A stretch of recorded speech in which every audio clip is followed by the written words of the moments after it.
बिस्मिल्लाहिर्रहमानिर्रहीम। अस्सलाम नाज़रीन, उम्मीद करता हूँ आप तमाम लोग खैरियत से होंगे। आज शाम को मैंने एक वीलॉग किया था जिसमें मैंने तहरीक-ए-इंसाफ की जो ख़वातीन है उसके हवाले से कुछ अपडेट किया था, क्योंकि आज मंडे को मुलाकातें होती हैं तमाम ख़वातीन की फैमिलीज़ से। और वो एक कॉन्स्पिरेसी जो मार्केट में सर्कुलेट कर रही थी तहरीक-ए-इंसाफ की, जेल में गद्दार औरत कौन सी औरत है जो बाहर चली गई थी, जिसने बाकियों को पकड़वा दिया था, ये कर दिया था, वो कर दिया था। तो मैंने वो कुछ एक्सप्लेन किया था उसको। मुझे शाम को कुछ फैमिलीज़ की कॉल आई, उन्होंने मुझे कहा जी कि मेहरबानी करें बाई नेम ज़रा सिचुएशन को एक्सप्लेन कर दें, जेल के अंदर भी और जेल के बाहर भी सिचुएशन थोड़ी सी बेहतर हो जाएगी, क्योंकि उस मिसअंडरस्टैंडिंग की वजह से लोगों के हालात काफ़ी सारे ख़राब हो रहे हैं। मैं बाई नेम एक्सप्लेन कर देता हूँ। तहरीक-ए-इंसाफ की ख़वातीन जब अरेस्ट होती हैं सारी, खदीजा शाह साहिबा, सनम जावेद साहिबा, डॉक्टर यास्मीन राशिद साहिबा, तैयबा राजा साहिबा, आलिया हमजा साहिबा, आयशा अली भुट्टा साहिबा, ये जब अरेस्ट होती हैं ख़वातीन, तो उसके बाद एक खातून ऐसी थी कि जिनकी 96/23 के अंदर ही ज़मानत हो गई और ये घर वापस चली गई थी। जब ये घर वापस चली गई तो उसके बाद जो बहुत सारी ख़वातीन जेल के अंदर थी अभी, उन लोगों ने ये सोचना स्टार्ट कर दिया और उनके जहनों में चलना सा डिस्कशन स्टार्ट हो गई कि इसने हमें बेच दिया है, इसने वीडियो दी है, इसने कोई और इन्फॉर्मेशन दी है, ये गद्दार है, तब ये चली गई है जेल से, तब इसकी ज़मानत हुई और बाकियों की ज़मानत नहीं हुई। हालांकि उन खातून का उस एरिया से भी लेना देना कोई नहीं था कि court murder house and everything, इन्हीं शवाहिद की वजह से, क्योंकि वो उस एरिया से भी बाहर थी तो उनकी ज़मानत हो गई थी एट दैट टाइम। उनका नाम है आयशा अली भुट्टा, पाकिस्तान तहरीक-ए-इंसाफ से उनका ताल्लुक है। उनके घर भी जब रेड हुआ था तो बहुत बुरी किस्म का रेड हुआ था और बड़ा फ्यूरियस किस्म का रेड हुआ था। जब वो बाहर आ गई जेल से तो उसके बाद कॉन्स्पिरेसी थ्योरीज ने जन्म लिया। ख़वातीन यही जो कैदी हैं, इन्हीं में से एक खातून एक्स पार्लियामेंटेरियन, उन्होंने उनसे ये स्टार्ट होती है सारी कॉन्स्पिरेसी और ये इर्द गिर्द फैलती रहती है। फिर उसके बाद सब ने कहा, I will be very honest, उसके बाद फिर सभी ख़वातीन ने इसके ऊपर बिलीव करना स्टार्ट कर दिया। बट कुछ दिन गुजरते हैं तो आयशा अली भुट्टा साहिबा को दोबारा गिरफ्तार करके उसी जेल में शिफ्ट कर दिया जाता है। वो ट्वीट करती हैं, वो ट्वीट की वजह से दोबारा से गिरफ्तार किया जाता है, उस जेल में डाल दिया जाता है। अब जिन लोगों ने ये स्टार्ट किया हुआ था वो बड़े शर्मिंदा हुए कि यार हमसे क्या ब्लंडर हो गया, हम तो बैठ के इल्ज़ाम लगाते रहे इस बेचारी औरत के ऊपर और ये तो दोबारा हमारे जेल में आ गई है। And let me tell you one thing, Ayesha is from that class कि जिस क्लास से खदीजा शाह हैं, Ayesha is from that class जिस क्लास से डॉक्टर यास्मीन राशिद हैं, आयशा उस क्लास से, एलीट क्लास जिसको आप आसान ज़ुबान में बोलते हैं, एलीट क्लास से। तो जेल में बहुत बुरे हालात थे उनके भी, लेकिन आहिस्ता आहिस्ता बंदा यूज़ टू हो जाता है। तो फिर वो जिन लोगों ने इल्ज़ामात लगाए थे वो शर्मिंदा शर्मिंदा फिरे और वही इन्फॉर्मेशन जेल से एक फैमिली तक ट्रैवल की, फैमिली से आगे वो तारिक मतीन साहब तक ट्रैवल की और फिर वो तारिक मतीन साहब ने कोर्ट की। लेकिन उस इन्फॉर्मेशन का बैकअप नहीं पता था कि भाई वो खातून पकड़ के दोबारा जेल के अंदर डाल दी गई। उसके बाद कहीं पर किसी एक ने ये भी इल्ज़ाम लगाया कि जी ये खातून जो हैं ये मोल है, इनको अंदर डाला इसलिए गया है कि कन्विंस कर सकें बाकियों को। लेकिन बहुत सारी इस तरह की गुफ्तगू होती रही है। बाकी वो खुद से बाहर आएंगी जब ख़वातीन, तो फिर ये चीज़ें खुलेंगी और उसके बाद वो खुद ही आके आप तक पहुँचाए। मुझे तक जो इन्फॉर्मेशन आती है, जो मुझे कहा जाता है फैमिलीज़ की जानिब से, वकला की जानिब से, मैं सिर्फ वो कोट करता हूँ वेरीफाई करने के बाद। अब इसमें सनम जावेद और तैयबा राजा साहिबा जो हैं, खदीजा शाह साहिबा जो हैं, इनको लेकर मीडिया के ऊपर हाइप रही। इस हाइप के अंदर काफ़ी सारी ख़वातीन छुप गईं जो अपने आप को समझती थी कि हमारा सियासी कद इन ख़वातीन से बहुत बड़ा है, लेकिन वो छुप गईं। अब वो जो छुपी हुई ख़वातीन थी, उनकी जेलसी का फैक्टर कह लीजिए, इनसिक्योरिटी का फैक्टर कह लीजिए, मेरे पास अल्फाज उसके लिए प्रॉपर कोई बहुत महज़ब लफ्ज़ नहीं मुझे नहीं मिल रहा, लिहाजा आप जो आपको लफ्ज़ बेहतर लगे आप वो इस्तेमाल कर लीजिए। उन्होंने कहीं कल या परसों कोट किया जेल में कि जी मीडिया के ऊपर तुम लोग छाई हुई हो और तुम लोगों की वजह से हम लोग जेल के अंदर हैं, ना तुम्हारी मीडिया के ऊपर हाइप होती, ना तुम्हारी सोशल मीडिया के ऊपर हाइप होती तो हम लोग कब के बाहर चले गए होते और हम लोग कब के रिहा हो गए होते। अब देखना मैं तुमको दिखाऊंगी कि मेरे घर में फ़लाना एंकर भी खाने पे आता था, फ़लानी एंकर से भी मेरी दोस्ती है, वो मेरे घर पे खाना पे आती थी।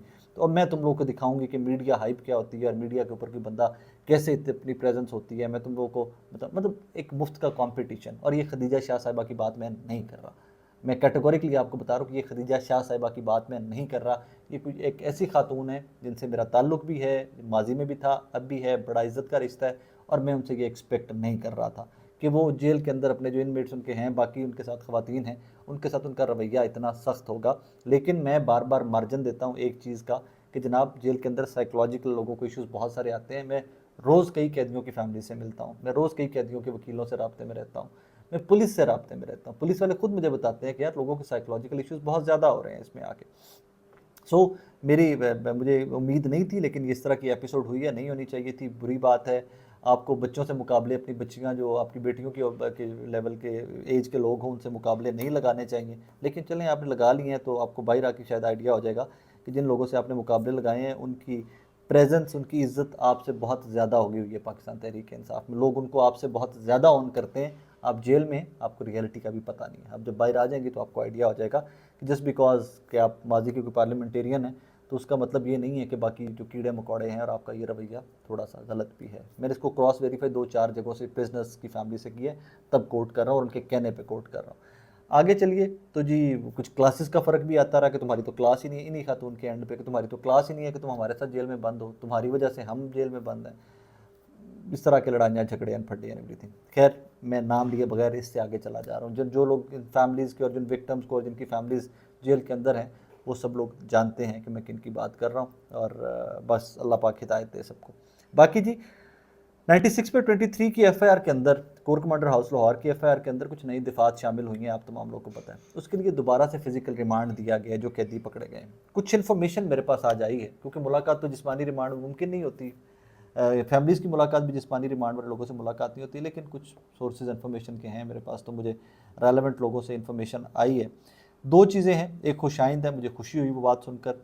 कपल 1 2 4 नहीं 10 20 50 लोगों से बात करने के बाद मेरे पास एक इन्फॉर्मेशन आई कि उनको जिस थाने में रखा गया बाइज्जत तरीके से रखा गया, जो फिजिकल रिमांड पे लोग आए हैं, किसी के साथ बदतमीज़ी नहीं की जा रही पुलिस की जानिब से, कोई डांटा नहीं जा रहा, किसी किस्म का टॉर्चर नहीं किया जा रहा, बाइज्जत तरीके से जेल है, थाना है, जितने बाइज्जत तरीके से रखा जा सकता है उतने बाइज्जत तरीके से रखा जा रहा है। और बीच में से मुझे आज इन्फॉर्मेशन मिली है कि किसी पुलिस ऑफिसर ने ये भी कहा है कि यार मैं जानता हूँ, मैं समझता हूँ कि तुम लोग सियासी कहती हो, तुम लोगों का वो कसूर नहीं है जो तुम लोगों के ऊपर ठोका गया, लिहाजा मेरे एंड पे तुम लोग से कोई ज्यादती नहीं होगी। मुझे ये जुमला सुनकर अच्छा लगा कि यार इंसानियत अभी भी जिंदा है। जो कसूरवार हैं उनके साथ आप सख्ती कीजिए जो कानून कहते हैं, लेकिन जो कसूरवार नहीं है, जिनके भी केसेस पेंडिंग पड़े हुए हैं, जिनकी ज़मानतें पेंडिंग पड़ी हुई हैं, उनके साथ रवैया अपना ठीक रखिए। और पुलिस को पता होता है कि कौन कसूरवार है कौन कसूरवार नहीं, तफ्तीश कर रहे होते हैं, एक एक सबूत एक एक चीज़ तो इनके पास होती है, सो दे नो कि कौन ठीक है और कौन ठीक नहीं है। लिहाजा ये सुनकर मुझे खुशी हुई। इसी उसी बंदे से जहाँ से मेरे पास ये इन्फॉर्मेशन आई है, तो उन्हीं से मैंने पूछा कि जनाब ये तो आप मुझे बता रहे हैं हवालात के हालात, जो लाहौर के थानों के हालात हैं जिनमें वो जिस्मानी रिमांड पे हैं, जेल के हालात के हैं, तो आप कैदियों से पूछ कर मुझे ये भी बताइए कि जेल के हालात क्या हैं। तो मुझे कहीं से बताया गया कि जी जेल में हालात थानों से बहुत बेहतर हैं। कैंप जेल जो लाहौर की है वहाँ पर रहने की जगह साफ़ सुथरी है, गालिबन एयर कूलर लगे हुए हैं वहाँ पर टेलीविज़न की सहूलत भी अवेलेबल है, और वहाँ पर भी रवैया जो जेल का स्टाफ है उनका रवैया भी बुरा नहीं है एट ऑल, बिल्कुल भी बुरा नहीं। तो ये अब लेटेस्ट अपडेट मैं आपको दे रहा हूँ, लेटेस्ट जो आज के अपडेट मैं आपको दे रहा हूँ। सो मुझे ये सुनकर खुशी हुई कि इंसानियत है, लोग एक दूसरे का ख्याल करते हैं, they take care of each other. And secondly फिर वही कि एक ही सवाल जो बार बार पूछा जाता है कि हम कब तक बाहर आ जाएंगे, हम कब तक बाहर आ जाएंगे, तो वो तो अल्लाह को के पास इल्म है कब तक बाहर आएंगे, कब तक केसेस चलेंगे और क्या मामला होगा। लेकिन पुलिस का रवैया, जेल के स्टाफ का रवैया कैंप जेल के का सुनकर, और जो कैंप जेल साफ़ कितनी है ये सुनकर मुझे अच्छा लगा कि यार इंसानी हुकूक की खिलाफ वर्जियाँ जो माजी में होती रही हैं, माजी में हुई हैं, मैं रिपोर्ट भी करता रहा हूँ, अब वो नहीं हो रही। अब लोगों के साथ रवैया भी अच्छा रखा जा रहा है। कुछ बच्चे ऐसे हैं, आज मेरे पास जो ताज़ा इन्फॉर्मेशन आई है कि कुछ बच्चे ऐसे हैं कि जिनका 9 मई के साथ लेना देना ही कोई नहीं था। एक बच्चा है, उसके दोस्त की केटरिंग की कंपनी है, वो कोर कमांडर हाउस के आसपास कोई मेजर साहब रहते हैं, उनके घर में एक इवेंट था उसके दोस्त की कंपनी का, और अपने दोस्त को हेल्प आउट करने मेजर साहब के घर पे गया हुआ था। जियो फेंसिंग में नंबर आया, वो बच्चा भी धर लिया गया। जिन मेजर साहब के घर में इवेंट था उन्होंने आके गवाही दी है कि ये बच्चा मेरे घर पे इवेंट करवा रहा था, ये हेल्प कर रहा था अपने दोस्त की, ये काम कर रहा था मेरे घर पे, बट इवन देन वो अभी तक बाहर नहीं आया। एक बच्चा है, उसके बड़े भाई का दफ्तर कोर कमांडर हाउस के साथ था, और मैं नाम उनकी सीक्रेसी, उनका पर्दा इसलिए रख रहा हूँ कि उनकी सिक्योरिटी रीज़न, उनकी फैमिली की रीज़न। उसके भाई का दफ्तर था, ये डिजिटल मीडिया की कंपनी टाइप ऑफिस है उनका, मॉल ऑफ लाहौर के साथ।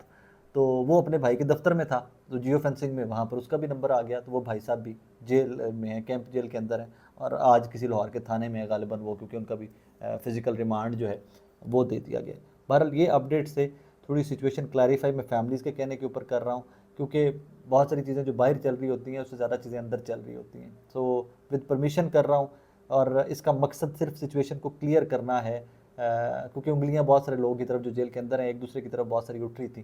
सो मुझे कहा गया कि इस सिचुएशन को प्लीज़ क्लियर कर दें, और मैं हल्फन नेक नीयती से सिचुएशन क्लियर करने की कोशिश की है। कोई कमी कोताही रहेगी तो उसके लिए माफ़ कर दीजिएगा। बाकी लेट्स सी कि मैं अपनी कोशिश में किस हद तक कामयाब हूँ। अपना बहुत सारा ख्याल रखिएगा, दुआ में याद रखिएगा। अल्लाह हाफ़िज़।